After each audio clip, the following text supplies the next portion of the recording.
Ito yung dahon ng oregano, guys. May ubod sipon kasi si Chantal, kaya kukuha tayo ng dahon ng oregano. Ito yung dahon ng oregano na tinanim natin. Galing pa siya ng Pilipinas. Kaso, ayan, dumami na siya.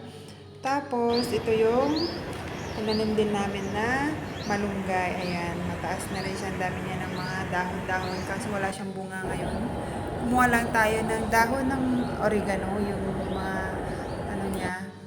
Tapos, tanggalin natin yung mga sanga-sanga niya. Hugasan natin siya ng mabuti para matanggal yung mga alikabok.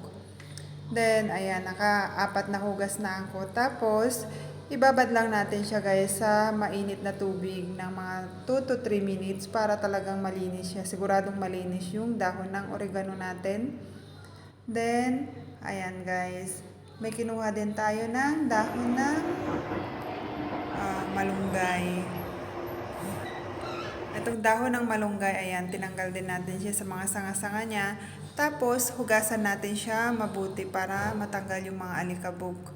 Then, saka natin siya lagyan ng tubig.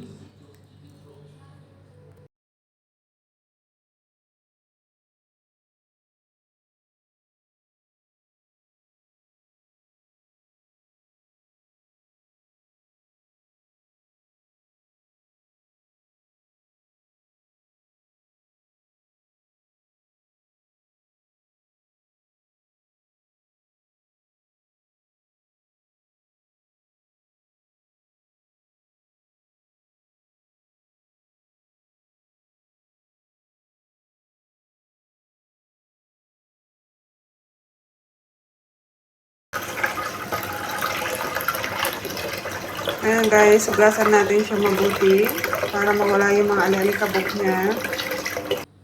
Tapos, ito na yung binabad natin na oregano sa mainit na tubig, guys. Then, ngayon, ayan, malinis na siya.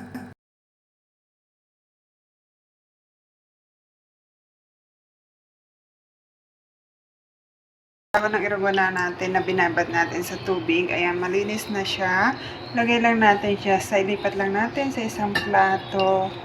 Tapos, saka natin durugin para makuha yung katas ng ating oregano ng tinidor sa pagdurog. Ayan, durug-durugin lang natin siya, guys.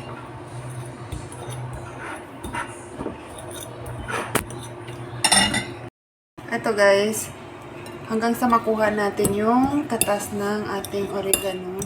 Ayan lang yung ipapainom natin. Hindi naman kailangan yung sobrang dami. Ang pinapainom ko kay Chantal is mga 1 spoon.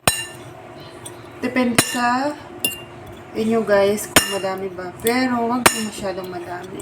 Kasi mapait din naman to. Hindi siya mapait. Nalasahan ko din siya yung tipong parang maasim-asim ba siya. Ito yung pagkatapos natin siya pinigaan, ito yung katas ng ating oregano. Yan yung ipapainom natin sa ating anak. Spoon. Yan, guys. Ininom na ni Chantal. One more. Wow! Yummy! Good job! Ayan, guys. Hugasan natin siya mabuti para mawala yung mga alikabok niya. Ito na yung dahon ng malunggay.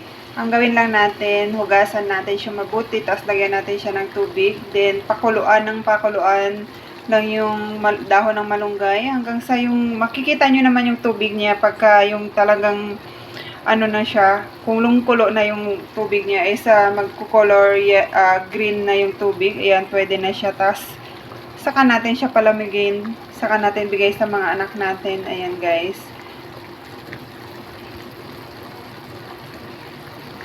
Pwede rin naman siyang tatarin na lang tapos yung katas ng malunggay. Pero mas okay to. Ang ginagawa ko kay Chantal, yung ganito na lang para hindi siya yung masyadong mapait. Tsaka mainom niya. Yan. Tapos na yung lunch ni Chantal. Kaya bibigay natin sa kanya yung pinakuluan natin na dahon ng malunggay.